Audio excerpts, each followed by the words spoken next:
You're listening to an Airwave Media podcast. Say goodbye to your credit card rewards. Greedy corporate mega stores, led by Walmart and Target, are pushing for a law in Congress to take away your hard-earned cash back and travel points to line their pockets. The Durbin-Marshall credit card bill would enact harmful credit card routing mandates that would end credit card rewards as we know it. If you love your credit card rewards, tell your lawmakers, hands off my rewards. Tell them to oppose the Durbin-Marshall credit card bill. My name is Greg Jackson. I'm a PhD-holding historian, a professor, and the creator of History That Doesn't Suck, a podcast that makes legit, seriously researched American history come to life through entertaining stories. Join me for a chronological telling of the United States story, from the Revolution to fractious Civil War, tenacious inventors, brave reformers, and more. With more than 100 episodes, you can already binge listen your way from 1776 to the early 20th century. Listen to History That Doesn't Suck on Spotify.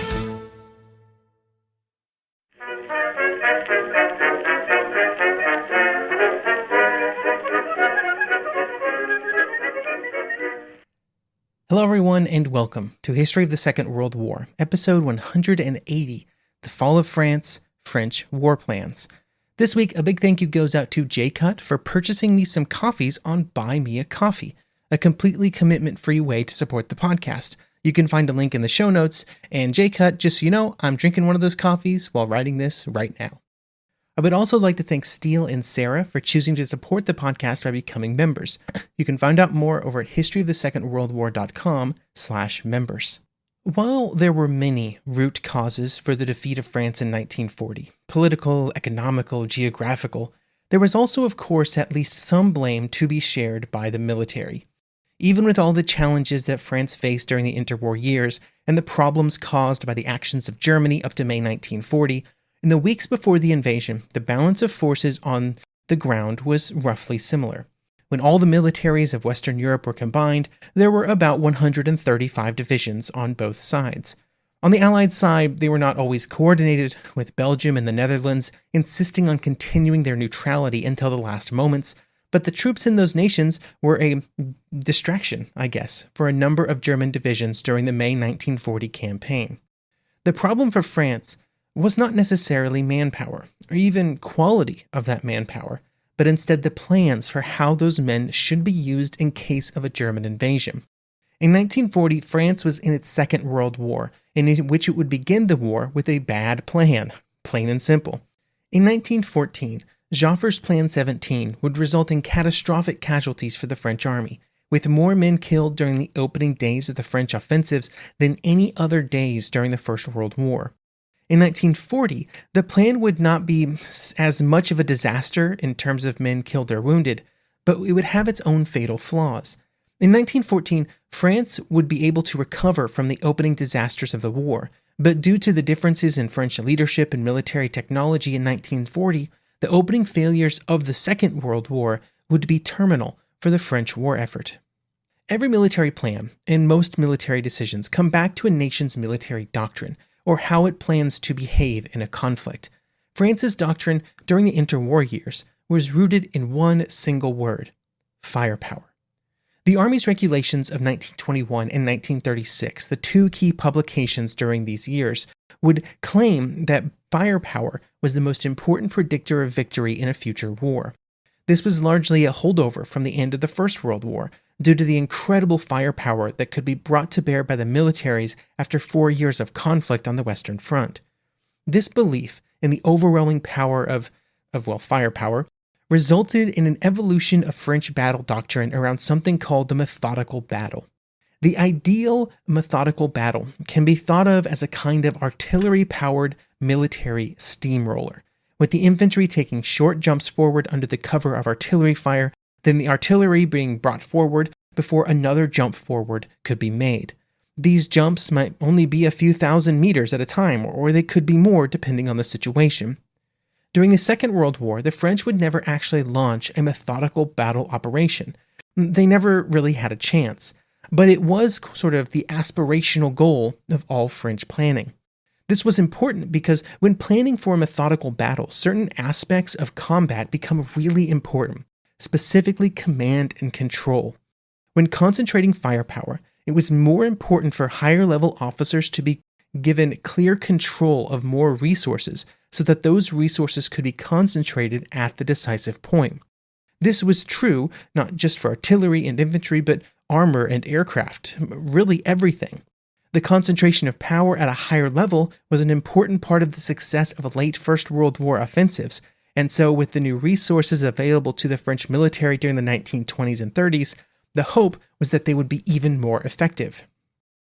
Another important aspect of French planning was that the infantry was still the key to true victory, and all the firepower built around them was not going to win the war by itself, but was instead designed to support the infantry in its goals. The 1921 regulations, which remained largely unchanged up until 1940, would say, quote, protected and accompanied by its own guns and by the guns of the artillery, and occasionally preceded by combat tanks and aviation, the infantry conquers the ground, occupies it, organizes it, and holds it, end quote. All of this planning was, in retrospect, very susceptible to an attack by an enemy that prioritized mobility and low-level decision-making. If an enemy was able to construct a doctrine around quick decision-making and pair that with the ability to physically move faster to prevent the higher level of French control from being able to act quickly enough, then they would be able to take advantage of the French system. Then all that would be needed would be for the attack to kind of not fall exactly where the French were expecting it, and then to kind of commit everything to that attack to keep it going at maximum possible speed. If that was paired with vehicles that could rapidly move through the attack, perhaps protected by armor, perhaps even carrying their own guns, that would be really dangerous. But surely, nobody would make a doctrine around those exact things, like the Germans in 1940. But if their plans were not optimal, then at least the French military leaders had the French military forces to work with, and they were not, incapable of doing things. By the time of the German invasion, there were 84 field divisions, with 79 of those being infantry divisions, and then there were also 23 divisions of fortress troops, which were primarily manning the Maginot Line fortifications. There was a general feeling among the French political leaders that this was kind of France's maximum possible sustainable army size, while also trying to continue to expand its military production, with Daladier writing in February 1940 that France was, quote, in effect reaching the limit of its effort in personnel. There could be no question in present circumstances of intensifying it, end quote. This would also mean that there would be relatively modest limits on how many combat casualties could be replaced once the fighting started, sort of over a relatively short period of time, which was a worrying situation to be in at the beginning of a war. The equipment that these troops had, at least on the ground, was similar to what German infantry divisions had available to them. In the area of tanks, the French models were in some ways better. They had more armor, they had bigger guns, but they had some shortcomings that the French tankers would have to deal with over the course of the campaign. An example of this would be the Char B1 and B1 bis tanks, which prioritized firepower and armor. But they were also very slow, and they consumed a tremendous amount of fuel that made it difficult to supply and maintain them. One of the challenges of the B1 and another French tank, the Sumo S-35, was that they forced one man to do all the tasks in the turret. This meant that one man had to be the loader and the gunner, whereas in German tanks, this was done by two separate people. The focus on one task meant that it could be done faster and more consistently, although it did mean that there was an extra crew member. But the extra crew member was actually good in some ways, as it was another pair of hands when keeping the tanks running, a major challenge that tankers had, and all the French military units that worked with those tankers, and also every military in the world that had tanks, was that there was a lot of things to do to keep a tank running. It was hard. They were prone to break down. You had to fix things. You had to do maintenance. And so actually another pair of hands that the Germans had on their tanks actually was not the worst thing. The French also had a problem where they didn't have a lot of training with large units that involved armored formations. This would be a problem that would, never really be solved because they wouldn't have the time or the money or the number of tanks for many years. This was a problem throughout the French army, and to be straightforward about it, training also was not high on Gamelin's agenda after the war started.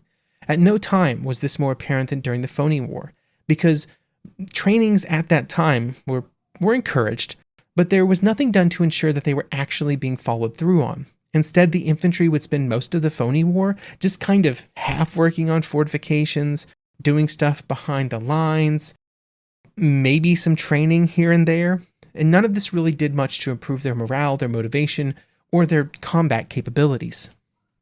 Speaking of training, the man that would lead the French army, with its emphasis on close control and orders from above, would be General Gamelin. Gamelin, much like almost every other major military leader in 1940, had fought and led divisions during the First World War. He would then rise to a position of Supreme Commander of all French land forces by 1940, which is a title that's actually important to our story. It meant that Gamelin was in command wherever the French army had forces, which included not just France, but also North Africa and Syria. Then in northeast France, kind of the most important area, he had delegated control to General Alphonse Georges, but only in northeast France. Gamelin retained control of forces in southern France. This created a situation in which Georges retained direct control of what would turn into the critical forces for the defense of France, while Gamelin focused on larger strategic issues. It did not help that Gamelin and Georges were barely on speaking terms in 1940, due to the fact that over the preceding years it had become clear that Georges was almost certainly going to be Gamelin's successor.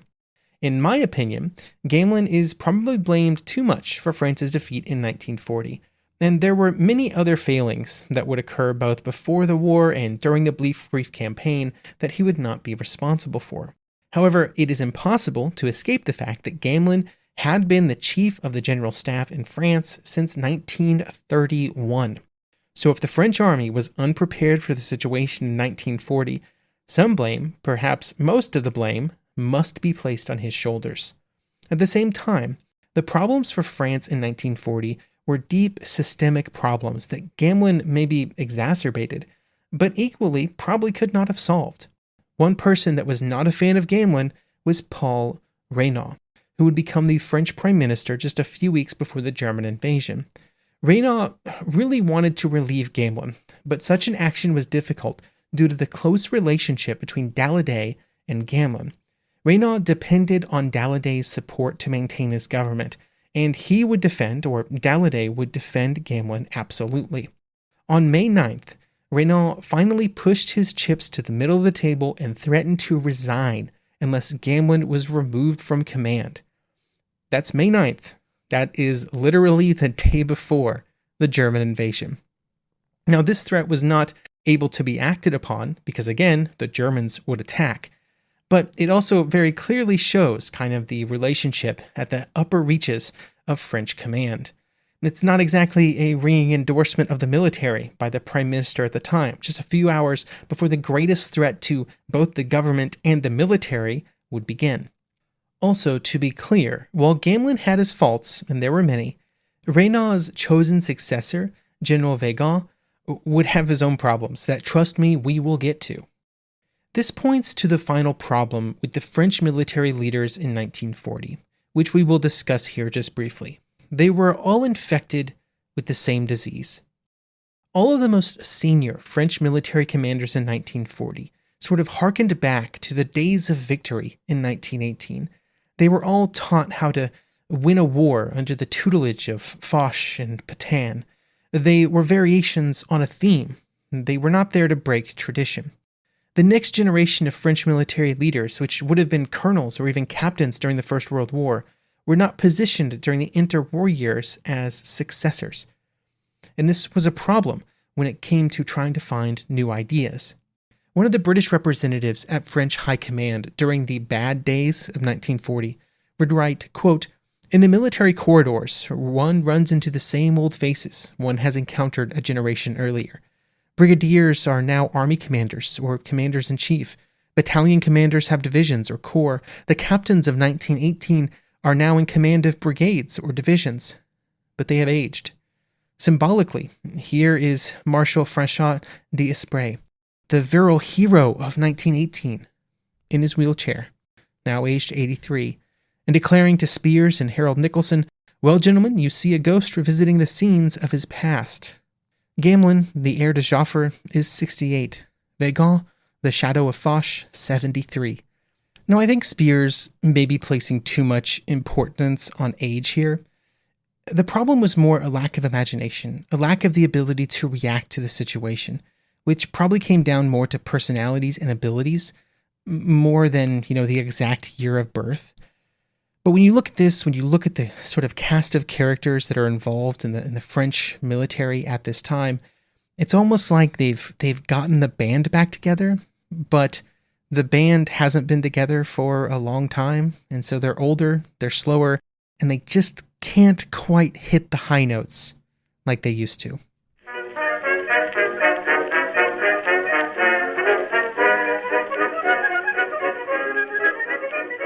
Say goodbye to your credit card rewards. Greedy corporate mega stores, led by Walmart and Target, are pushing for a law in Congress to take away your hard-earned cash back and travel points to line their pockets. The Durbin-Marshall credit card bill would enact harmful credit card routing mandates that would end credit card rewards as we know it. If you love your credit card rewards, tell your lawmakers, hands off my rewards. Tell them to oppose the Durbin-Marshall credit card bill.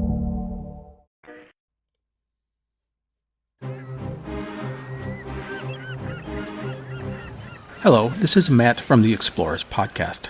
I want to invite you to join me on the voyages and journeys of the most famous explorers in the history of the world. At the Explorers Podcast, we plunge into jungles and deserts, across mighty oceans and frigid ice caps, over and to the top of great mountains, and even into outer space. These are the thrilling and captivating stories of Magellan, Shackleton, Lewis and Clark, and so many other famous and not so famous adventurers from throughout history. So come give us a listen. We'd love to have you. Go to explorerspodcast.com or just look us up on your podcast app. That's the Explorers Podcast.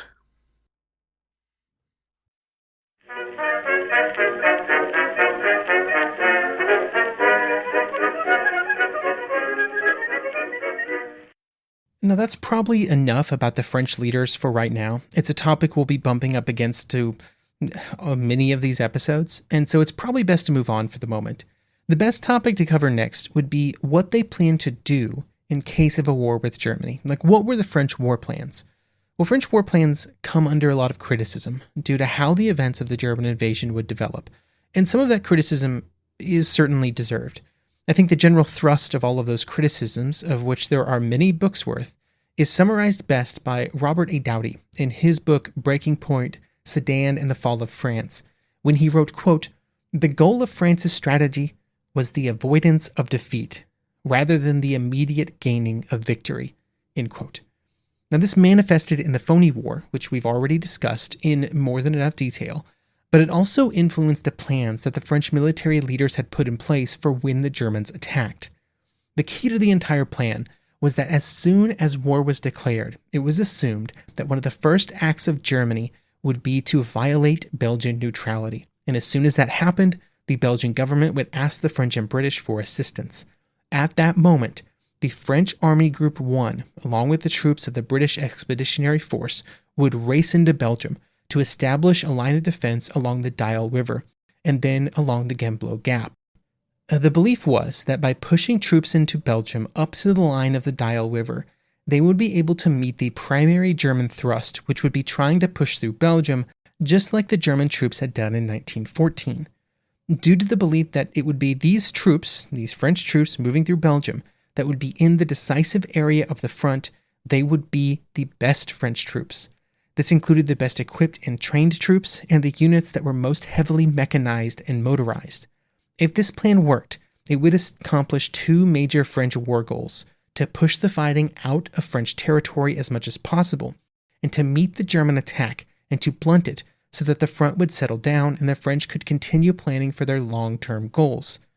There were two major problems with this plan that would only be exacerbated by some of the changes to the plan in the months that followed. First, the ceding of the initiative to the Germans, and the risk of the Germans attacking somewhere else. When it came to ceding the initiative to the Germans, this was seen as a problem by many military leaders, particularly those outside of British and French high command and closer to the front. The basic problem is that during the Phoney War, the Western Allies were essentially letting the Germans plan and prepare for whatever they wanted to do, which fell directly into the German strengths of decisive concentrated action. One example of the critics of this idea would be Lieutenant General Alan Brooke, a corps commander in the BEF at the time, although he would later become field marshal. In his diary, he would write, quote, "The feeling the War Office give me is that whilst concentrating on ensuring that they are going to win the war in 3 years from now, they neglect to realize the danger of losing it this year. We are courting disaster against an enemy who adheres to the doctrine of concentrating of effort at the vital point at the right time, to contemplate bombing the Ruhr at a time when the Germans are using their combined army and air force efforts in one mighty uniform attempt to crush the British and French forces to clear their way into France, is in my mind sheer folly." End quote. Alan Brooke references some of the discussions that were being had at this time about whether or not a bombing campaign of Germany should begin, which it wouldn't really until the invasion started. Now, if this idea crept into the minds of the decision makers in either army, the general feeling was that after the surrender of the Poles and the shift of German resources to the Western Front, the period where they could have taken offensive action had already passed. They had sort of had their moment where they could have done something, and they didn't. So now they were stuck with their less aggressive plan that had already been put in place. The other problem that the French plan caused was the fact that it was possible that, if the Germans attacked somewhere else, they would not be able to react. This was a problem with the Dial plan because so much of French and British strength were going to be concentrated in Belgium. And this would be pointed out at several points in the years before the war. For example, in May and June 1938, a major series of war games was conducted by the French army, and during those war games, the risk of a German attack through the Ardennes, quickly thrusting to the Meuse at Sedan, was suggested as a possible German course of action. At the time, the French general in charge of that sector of the front in the war game believed that if the Germans made this the central part of their plan, they could reach Sedan in just 60 hours, a conclusion that was discarded simply as being too pessimistic and, thinking too much of the Germans. But really, the commitment of so many French and British units into the thrust into Belgium introduced risks on any other area of the front that the Germans would target outside of Belgium, whether that was the Ardennes or somewhere else. In some ways, the French were simply too deep into the belief that the Germans would replicate what they'd done in the last war, and it would lead them to disaster. The risk of a disaster occurring was greatly increased by the decision by General Gamlin to change the Dial plan after the war started, and to introduce what was termed the Breda variant. This change to the plan was done very late in the Phoney War, March 1940, and was driven generally by a feeling of confidence at French high command. The Breda variant meant that the French forces would push beyond the Dial, and instead would base their defensive line not in Belgium, but in the Netherlands, pushing the line even further from the French frontier. This change to the plan comes under a lot of, in my mind, very justified criticism, not because of the more aggressive push forward, but instead what it meant for French force positioning. In the original plan, the French 7th Army, a formation that included some of France's best troops, was repositioned. Previously, it had been kept in reserve to meet any German attack or to reinforce the French wherever they may need to be reinforced. But with the change, it had to be moved to the north. The strongest French reserve force was moved out of the reserve and to the far left of the French line, reinforcing French Army Group 1. It would then move up to Breda in the Netherlands. The movement of these troops would have been just fine if the Germans were really planning on attacking through Belgium, just more strength to meet the German advance. But if the Germans were planning to focus their strength anywhere else on the front, like for example the Ardennes, then a critical piece of the French reaction, a strong mobile force, the 7th Army, would be missing. There was still a reserve for the French army, but it was now mainly unmotorized infantry divisions, which meant that it would take longer to respond to wherever it needed to go, and it would be less able to respond to a German armored attack. This was a mistake that lies mostly on Gamlin's shoulders, as he was the one that developed the new plan, and he was the one who advocated for it, and eventually was also the one that forced it to be put into place. It is worth saying, though, that this was not the cause of the French defeat. It is absolutely not a guarantee that the 7th Army would have been able to react to the crossing at Sedan fast enough and with enough strength to stop it. But by committing his primary reserve force, his best reserve force, to the fight so early and so far to the north, Gamelin was putting the French army in a position in which it could not react in any way to the German attack, even if that way would have been ineffectual. If you are a military commander, nothing opens you up more to criticism by future historians than not maintaining a reserve to react to an enemy's attack, particularly if you commit your reserve before the enemy even attacks. But Gamelin's mistake, as bad as it was, as horrible of a decision as it was in March 1940, really comes back to generations of French military thought. By 1940, the French General Staff had spent at least 70 years fixating on the possibility of a German attack against France. From the days immediately following the Franco-Prussian War, it was the most important topic of conversation among French military leaders. The creation of the Maginot Line during the interwar years was specifically done to limit the possible offensive avenues for German troops, essentially forcing them to go around the line to the north to avoid getting bogged down in the French fortifications. And yet, there was a complete denial of the possibility of an attack through the Ardennes, due to the belief among most of the French military leadership that it would simply take too long to move troops through the area. This is something of a key point. None of the French military leaders believed that the Ardennes was impenetrable, or that it could not be attacked through. There were roads through the forest. Anything could move through the area. Instead, what they believed was that it would take far too long for a strong German mobile force to advance on that road network and then concentrate for an action on the other side. The slow movement through the area would be amplified by the plans of French and British cavalry and advanced troops to do everything they could to slow the German progress, with roadblocks, destruction of bridges, and whatever else could be done to block the roads that were the only way through the Ardennes. The general estimate was that it would take somewhere around 9 to 10 days for the Germans to move enough troops through the Ardennes before they could seriously consider the possibility of crossing the Meuse, either at Sedan or in some other area. This would give the French military plenty of time to respond to any German advance in the area, over a week, most likely, which in the pre-war years felt like an eternity. And even if they could move faster than 9 or 10 days, there were still French troops defending the river crossings. It would not be a pushover, and it would surely take some time for the Germans to concentrate forces before they tried to make the leap across the river, and even if they made the leap, then time to concentrate forces before they continued forward. There was, of course, that exercise in 1938 that I mentioned earlier, where a French general had predicted exactly what would happen, actually, in May 1940.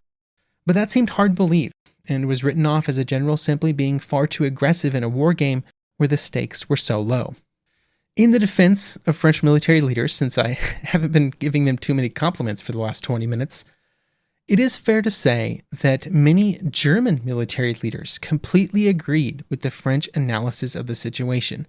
As late as February 1940, the German chief of the General Staff, General Halder, was convinced that it would take just as long as the French thought before the German troops would be able to cross the Meuse, 9 or 10 days.